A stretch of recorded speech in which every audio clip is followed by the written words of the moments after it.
Check out Platinum Wolf Studios at PlatinumWolf.com for all your audio recording, audio-video editing, voiceover, or any podcast needs, including Skype recording. PlatinumWolf.com for all your audio-video recording and editing needs. Platinum Wolf. You're listening to the Geeked Gods Podcast.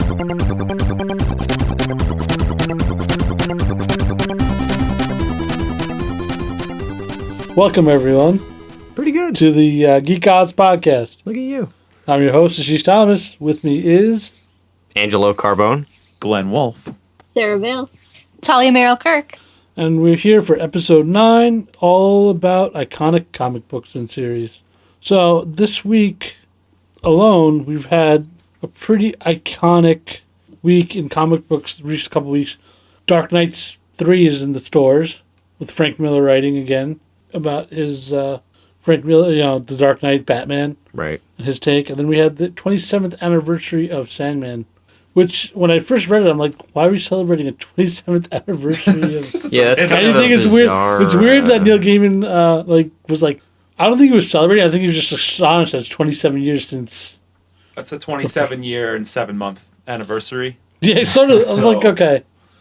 I think they're just celebrating it because Overtures came out. Yeah, I think Vertigo needs to sell some books. Yeah. So, and the truth came out. but it also brings me to the fact that comic books have come so far. Now there's classes, there's college classes taught. There's classes taught on Batman being Batman. Really?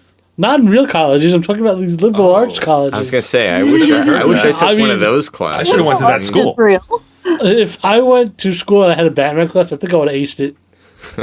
I think it would have been like, okay. Sarah, can you repeat that? I didn't I said liberal arts is real college. Listen, we don't want to get into that. Especially when I know people who went to liberal arts colleges and their parents paid for it and now wonder why they don't have a job. We won't get into that. That's a Republican kind of stance there. It is. No, it's more parenting stance. Do what you love. That's what I say. Agreed. Yeah. So it's more and more like you see comic books in the movies affecting movie industry right now. You see, like, I know there was an episode of Girl Meets Boy. Oh, Girl Meets World. Girl Meets World. Like Girl Meets Boy, that may be Listen, both meet world. That may be a different show. They're both on Not Disney. for discussion today. Girl Meets World, but there was an episode about Frank Miller's Dark Knight and what it meant and the struggle involved and how they took it to a deeper meaning. So, what do you think makes a comic series iconic or one that's memorable versus one that, flash in the pan and we forget about and it's canceled many months later? It's a tough question. It is, but I know Sarah recently wrote an article about Neil Gaiman Sandman and how it led to Mouse, which was way ahead of its time. Sure. For Sandman. Yeah. And then you had the dark phase with Frank Miller's Batman and Alan Moore's Killing Joke, which is still considered like the industry standard for Batman. Right. That one, which was supposed to be a one-shot, it wasn't supposed to actually have that effect that it did on the industry. Barbara Gordon wasn't supposed to be crippled until like 2 years ago from that, but it was a very dark take on a comic series. Yeah. But it's considered iconic because it did that, like Watchmen and some of the early X-Men from the 90s and 80s with Chris Claremont. I mean, I think obviously, like, the key to really nailing, whether it's a comic book series or really anything, it's like you have to offer something new. You have to be able to, like, something new, whether it's the character's backstory, the villain, it has to kind of like say something, speak to us in a way that we've never really heard it before, Yeah, I think that's kind of broad, but Well, right. I think it's funny that DC's now going back to Frank Miller's Dark Knight. Mm-hmm. First series was great. It revolutionized it. Second series, The Dark Knight Strikes Again, was not so good. Not so good, but it did bring a couple aspects that are still, like Dick Grayson becoming Joker. Right. Spoilers, people, if you haven't read it in the last that was 20 years ago. Maybe you should have... Yeah, I should have done that first. Oh, well. But if you haven't read the stories in 20 years, I'm sorry. I'm not going to be apologizing for spoilers. You should have gotten to it by now. But, well, I'm sorry for Ash. Yeah. You're not the only one. But yet, 20 years, I mean, like, some of the things in that novel, even the second one, have become, like, you see it now in the Batman trailer, Batman vs. Superman trailer, where it says, you know, everyone's assuming the Joker is a Robin that got turned.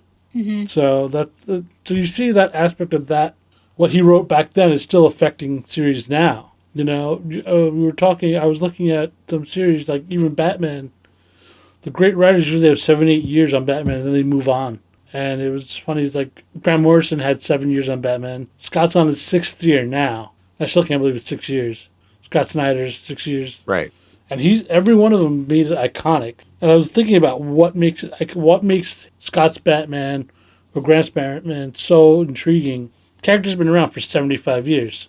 Yet we still want stories, Batman stories. We still want, and it changes what we want. You know, it's funny that Batman can have the kids show, Batman Brave and the Bold, can have the Dark Knight series, which is a little bit more adult and gritty, and then have the regular series where it's like the mixture of the two, where it's not as campy, but it's not as dark.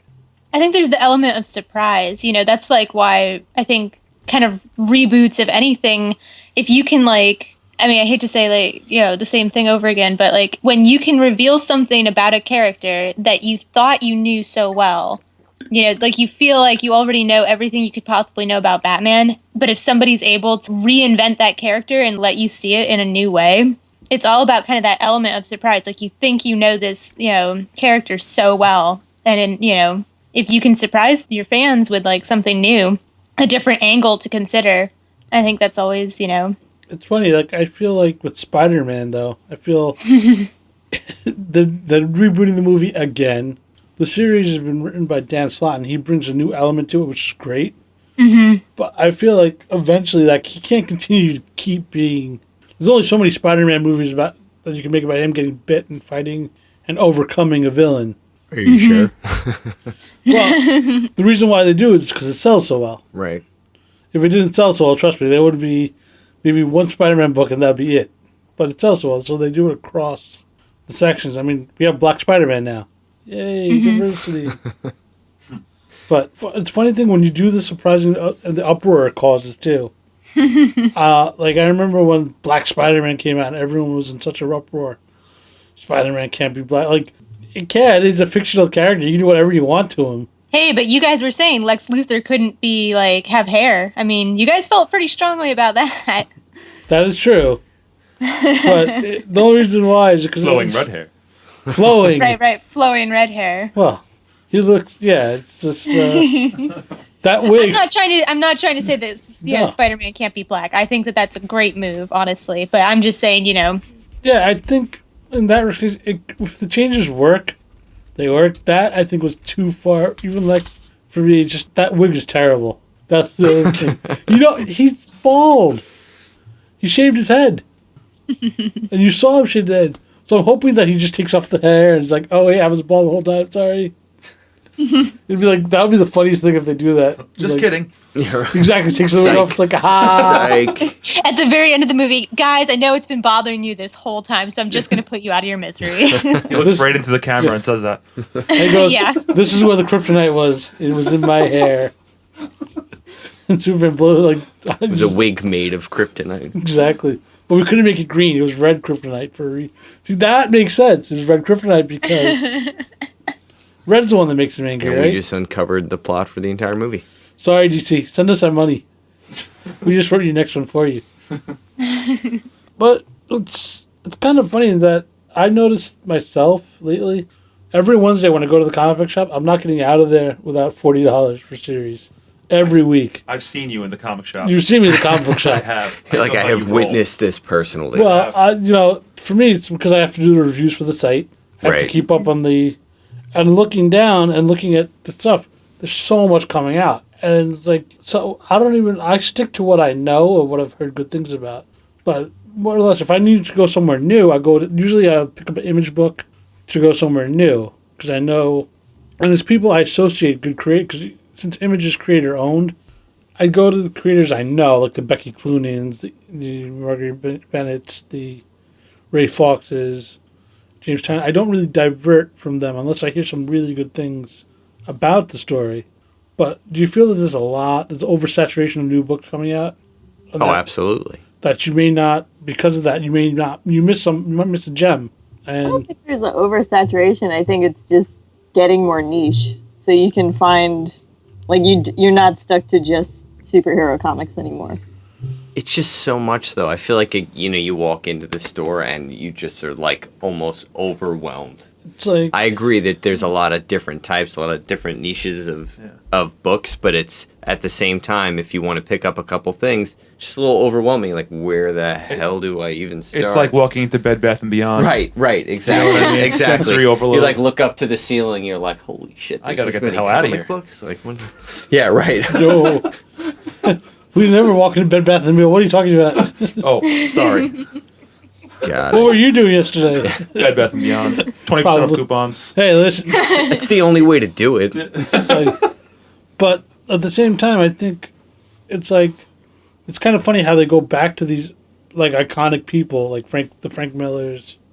Alan Moore will not release a DC or Marvel book ever again.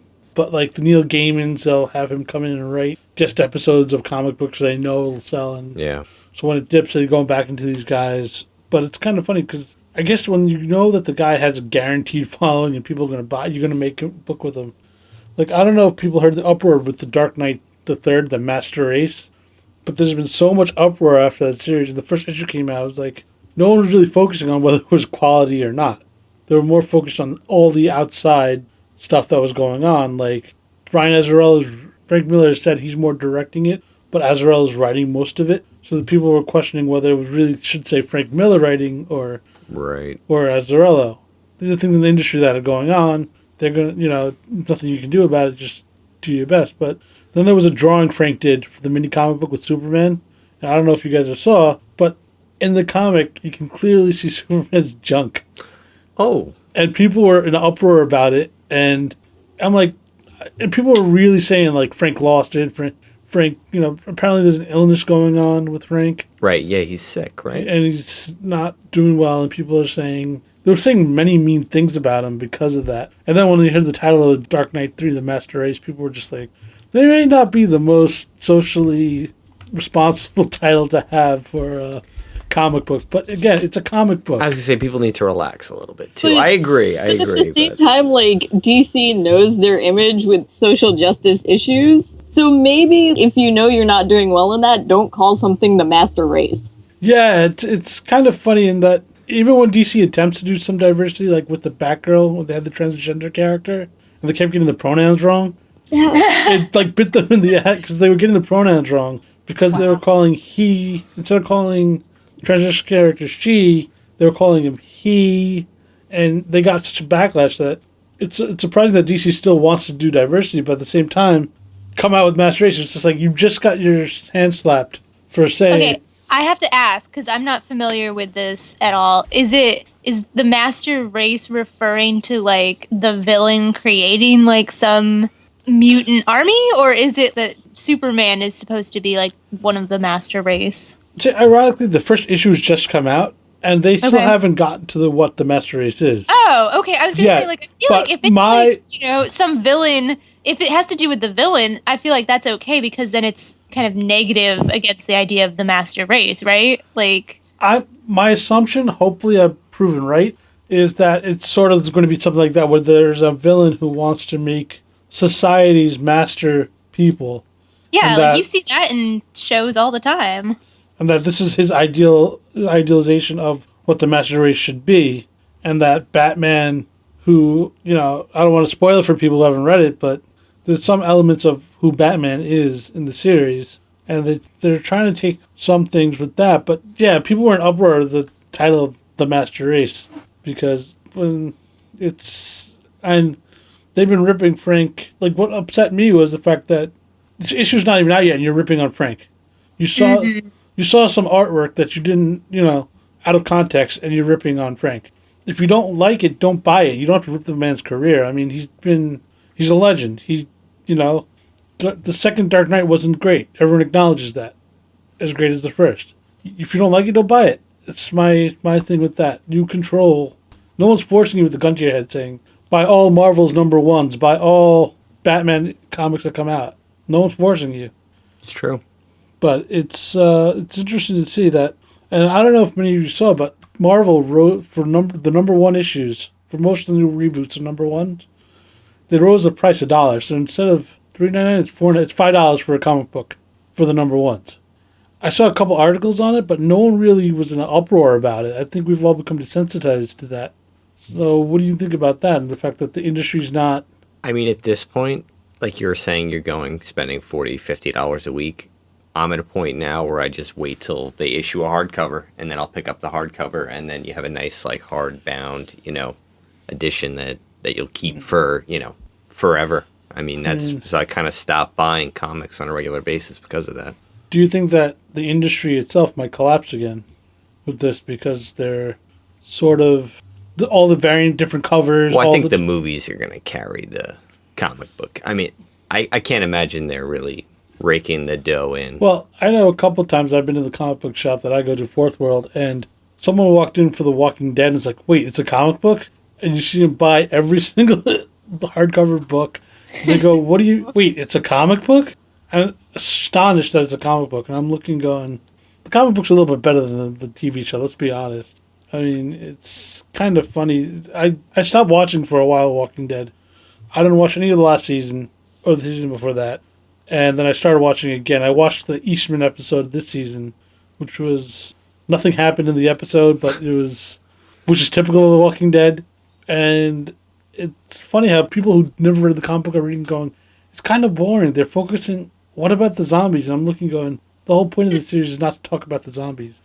The zombies are extra. The zombies are... Right. This is more what's going on day to day in people's lives. Sort of like what George Lucas wanted to focus Star Wars on, which is why we're glad he took it away from him. Because it was... That's The Walking Dead. It's not about the zombies. It's about the people who are living. Because eventually they're going to all die. Right. So it's not, that's what The Walking Dead is. And it was funny. The other day at the comic book shop, I was going to pick up something. And I was talking to these two guys. And this one guy came over is a walking encyclopedia. Even more than I am. He was just like impressed me. I was like, I tap out to you. I even told him, I'm like, we looked like, at we're not worthy. We're not worthy. Sort of speak. Get him on the podcast, man. I don't know if he'd carry over. Oh. He was more like a robot. Okay. He was, Let's talk about comics. He was so nerdy. I am a robot. He was so nerdy, he scared me. And that rarely happened. Wow. But he was just like, the knowledge that was coming out, I was like, no, that was the appearance in 1937 of this guy, and that's the character from there, and they brought this back. I'm like, all right, I gotta go. I'm gonna go to a sports bar now. Thanks. I can't be around you for a while. Some football. Yeah, that'll throw him off. Man stuff. He's like, what? I saw the Knicks throw a touchdown. Yeah, if you didn't get that. Yeah, it's just funny how the industry, it's like, people are worried with all this stuff. I mean, the movie, so how do you feel about the movie? Do you think it's helping the comic book industry or hurting it? I mean, I think it could be carrying it at, a little bit at this point. Yeah. Right? I mean, it's definitely where they're making their money right now. I don't think they're making their money on the comic books. They're definitely making their money on the movies and the merchandising, obviously. It's funny to read how so many artists now are getting TV series greenlit from the series. It's like people are writing series, and if the series does well, production companies are reaching out to these. And it takes, I don't think people realize, it takes about 5 to 6 years to get a TV show from conception to production. It's not 1, 2, 3. It's not like, okay, we want to take this Walking Dead and put it on, so it happens 1, 2, 3. It doesn't. It takes a long time to develop. It takes a long time to figure out how you're doing it. It's not. Well, and the ones that they do rush, like oftentimes those just end up in shambles, because they try and catch it. Oh yeah, this thing just came out that's really hot. Like, let's turn it into a movie or a TV show, and then it gets rushed and kind of half baked. I'm trying to remember the last comic book series that got canceled. There's been a few. I can't remember. I know Gotham I thought was going to get canceled, but it got 100 times better than the first season this season. Did the New Heroes get canceled yet? It should. I'm sorry. I tried. I couldn't even try. And I like Zach Levy. He's one of my favorite actors. I mean, through Chuck, but I can't. I can't. I'm just like... I couldn't get into it I tapped out after 5 minutes in the first... I'm like, okay, this is over. And usually I like to give things a chance. Yeah. But it was that bad? It was pretty bad. I like the first I mean, series. It was watchable, but Okay. it didn't have that intrigue that like in Lost where it grabs you like when you first let's started not talk watching about the Lost. original. No, but when you first Oh started my watching the God. original, heroes, you were grabbed by what was going on. There was Yeah. mystery, there was intrigue. This was like going through the motions. Right. It really I became part of my couch on the first series. right. Yeah. Yeah, like the first, like that's a series that went off the rails. Oh yeah. Like, I think you- that only had a season or two, and then two it went- seasons were good, and It then, went completely. but even Lost, I think after watching the last season of Lost, I'm so mad that about the last season of Lost because it seems like they were just like, we have to give them answers, but we don't want to give them all the answers. We're not going to wrap anything up. Have a good night. and then just drop the mic. Goodbye. Enjoy this 6 or 7 seasons that we put you through. They mean nothing. I was reading an article about like how Lost got put on television in the first place. And like the craziest thing is that apparently the television studio, the only reason that they agreed to even put it on TV is that like the guys pitched it as, oh yeah, this is going to be a very episodic TV show, none of Yeah. this like long story arc stuff. And they're like, and we've got the end all figured out. So it's going to be kind of a limited thing where like we've already got it all planned out and it's going to be very episodic and just like, and it's like basically exactly the opposite of what Lost I was about to is. And they lied. Yeah, they basically just lied. They're like, ABC, Completely give us lied. money. And we got the money. We got the money. Have a good night. That is the end, but I hope the people don't figure out. Everyone figure out. They're like, "Oh shit, what do we do now?" I know. Like people, like I remember hearing fan theories about it, and they were right on the money. And then all of a sudden, they're like, "No, it's not that. No, it doesn't mean that. No." And then all of a sudden, it's like, "Oh, it is this." Mm-hmm. Speaking of which, what happened to Matthew Fox after that? I know he got Not a whole lot. nothing. he got into a fist fight. He got into a barroom brawl. He did that Speed Racer movie. Just keeping it classy then. He played the villain in the Alex Cross movie, and then I haven't heard from him since. It's probably for the best. And the Alex Cross movie was terrible. You had Medea play the main hero. Oh, he's the guy that played Jack. I see. Yeah, I just looked him up. yeah, he's Nice. Oh, he was in World War Z. the guy. Was he in World War Z? Apparently a parajumper. He was a zombie extra in World War Z. That's basically So was everyone apparently. How the mighty has fallen. Oh man, No, you're right though. After Lost, there's like 1, 2, 3, 5 movies, and yeah, I've never even heard of most of these. He got lost. Yeah. literally. There's always bad puns on the show. Yeah. so I wanted Oh to continue. god. That's Yes. you need the drum roll I like can queued put it up in. for that. Oh, All right. no, Oh, yes, nice. yes. He was in that Speed Racer. Oh no, it was the Yeah, he was Yeah, like Racer. Speed Racer's He was- brother that supposedly died but didn't that really movie. die. Oh, good. Sorry, that was like my. That was the Wachowski brothers. Whatever. Well, no, brother and sister, right? Now, okay, I apologize, transgender community, brother and sister. Now they were brothers. Were they called the Wachowski brothers? At one point in time. Yes. I don't think they've changed that. Now they're just the Wachowskis. We'll go with that.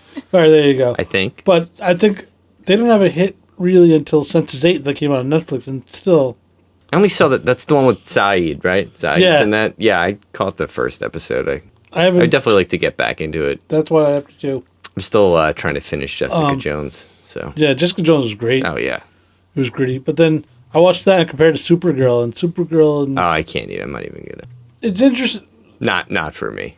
The thing about Supergirl, it's sort of like DC's answer to the Flash, in that it's more popcorn fare. I don't take it seriously. Yeah. It's not supposed. If they make that gritty, I'm not going to watch it anymore because they can't. That's not a show that's supposed to be gritty. But I saw like the trailer. She's like, "What am I gonna wear on my date tonight? I gotta save the world." Like I don't know. It was just like, I don't like that. yeah, like come on. That doesn't happen to you like, before. Come on. I mean, before I came here, it happened. But, Aren't you concerned how you look when you save the world? Plane's about to crash or get my nails done. yeah, right. Uh, You know, like, oh, Nails done. Get the nails done. go for a quick blowout, you know, or something. Oh, good lord! All right, I'm done. And you derailed You the seem to know the podcast. terminology pretty well. I was. Hey, what is a blowout, dude? That's so a blowout They is come in when you pay Brazilian. money. Whoa. Whoa. That's all right. We'll I save mean, that for I a am different familiar podcast. with something Brazilian, but not that. related to hair blowout. Yeah. They basically, a girl pays someone to blow dry their hair for them. That's I've never had one, but That's yeah, my wife has. So there's that. I've always thought it was kind of weird. I'll edit Yeah, that It seems out. like such a waste of money. It's like I could do it Yes. for free, and you don't, you know. She's like, no. Julio or Francisco or Pablo. I forget. Ronaldo, yeah, That's there the you one. go. I don't know. But these properties, it's kind of funny that so many books are like out, and I feel like every week I go, when I do my picks of the week, I always miss one or two books that I mean to mention, but because it's so many Yeah.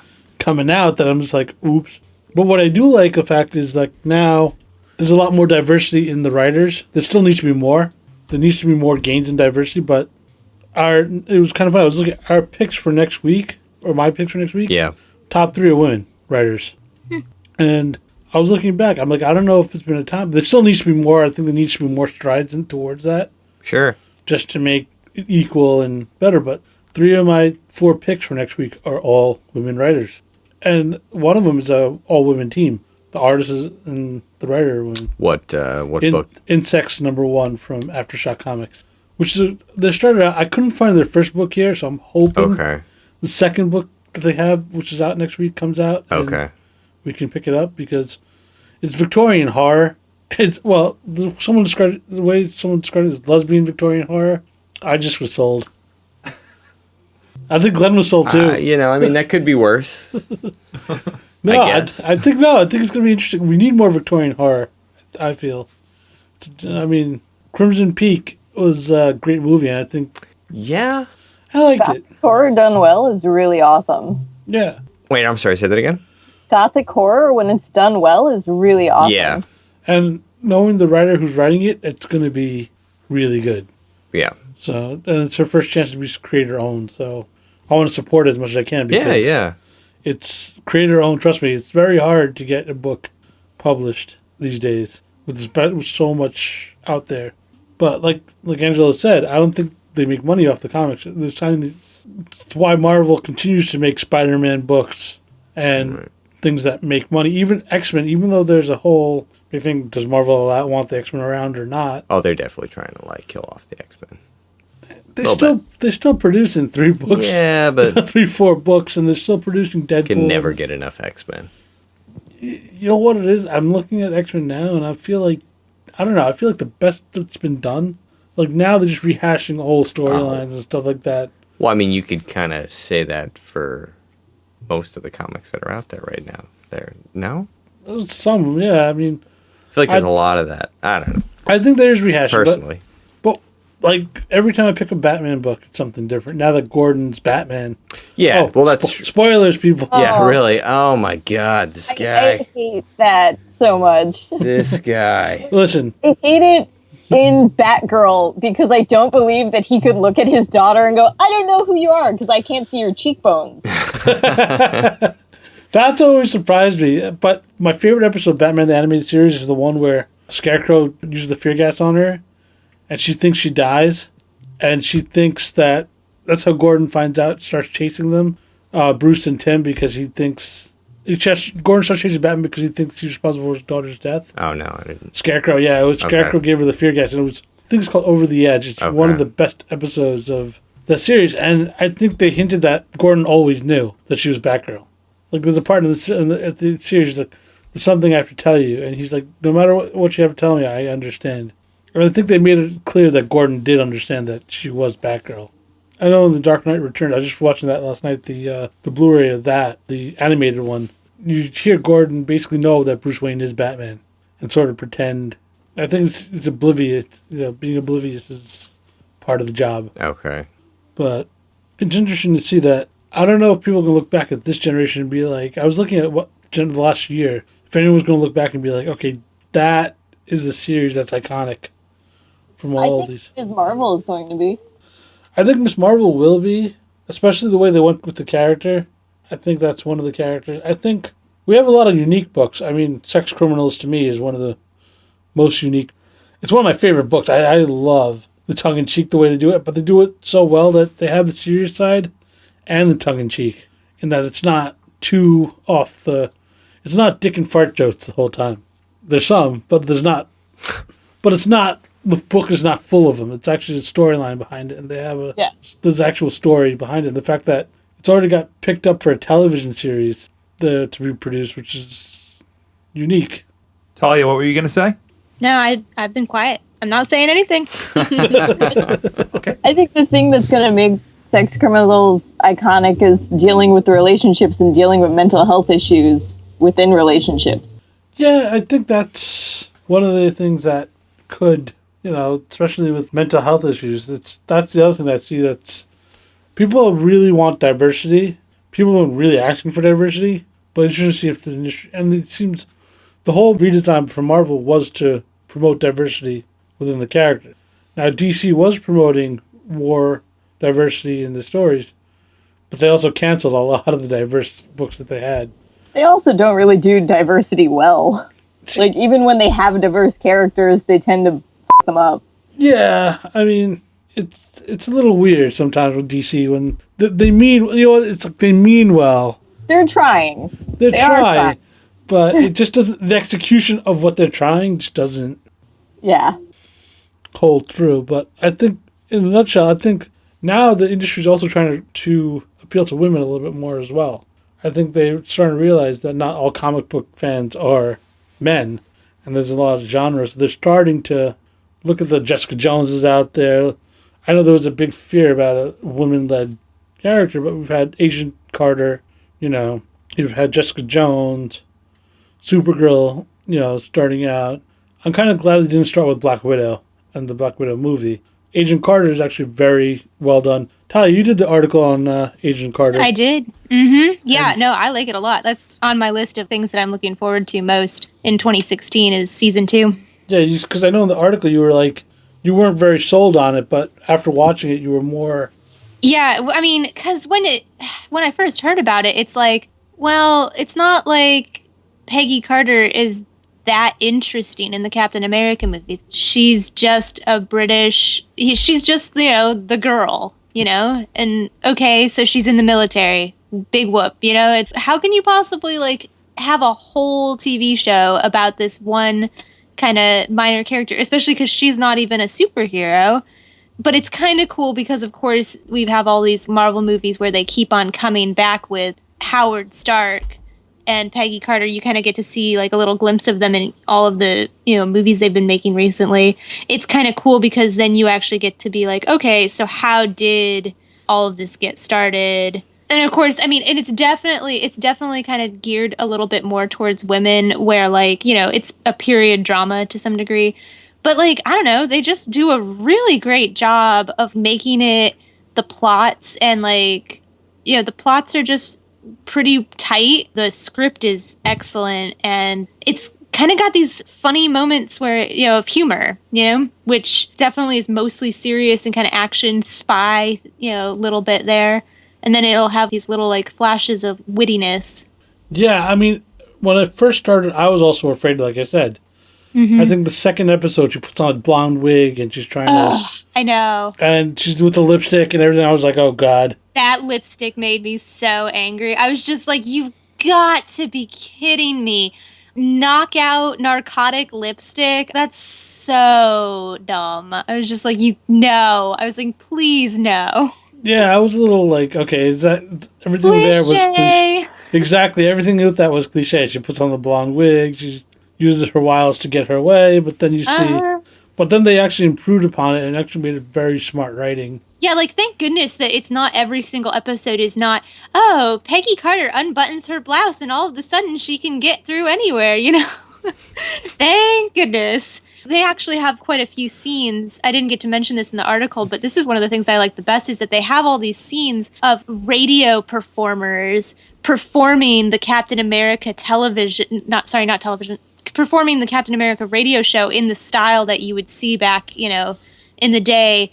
And they're making fun of the idea of oh, Captain America, you're so handsome and I just stand here and faint. They kind of do a great job of kind of mocking that little trope, you know, and showing how that's not actually what it's like, you know. Yeah, no, that's exactly what I was. There was a show within a show. It was pretty cool. Yeah. And there was the way it was acted out was, great. Mm-hmm. And I think that actually had an effect on the comics itself.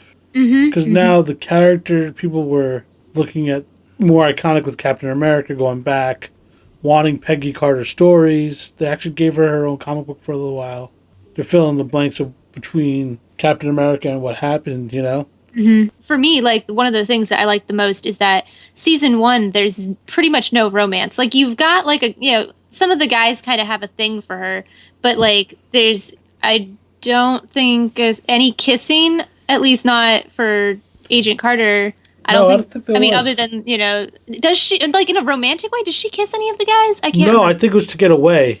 Yeah, she just uses it. I mean, obviously, like, she uses it as a tactic, but there really isn't any romance, deliberately put into the show, which I kind of commend them for, because it could have been very easy for her and Jarvis to have a thing, but he's married, I was thinking that, too, that the whole thing they were setting up was Jarvis and her, and... Yeah, I really want to see Jarvis's wife in the next season, because I think that they should play it as Jarvis's wife kind of gets into the picture and she and Peggy can kind of be buddies, Like, I feel like that would be kind of fun, Yeah, I hope they go that way. I don't know. Right, what I really would not want to see is, like, her and Jarvis having, like, an affair. Especially because they've never even shown the wife on television. Don't do that, guys. And I don't think Jarvis really liked her like that. I think he's annoyed by her. Right, yeah. So...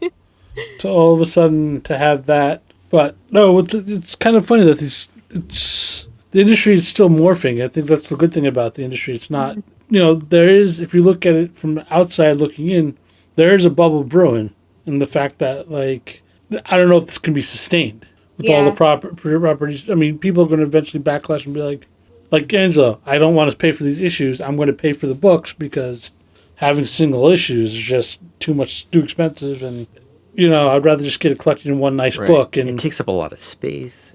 You don't understand. My parents already yelled at me because when I went home, my storage room is filled with boxes and boxes. Yeah, that's why I can't buy. I just comics. can't buy single issues anymore. They were like, we are going to probably put the house on the market. You might want to take these and put these in storage. Do they not put comic books on Kindle?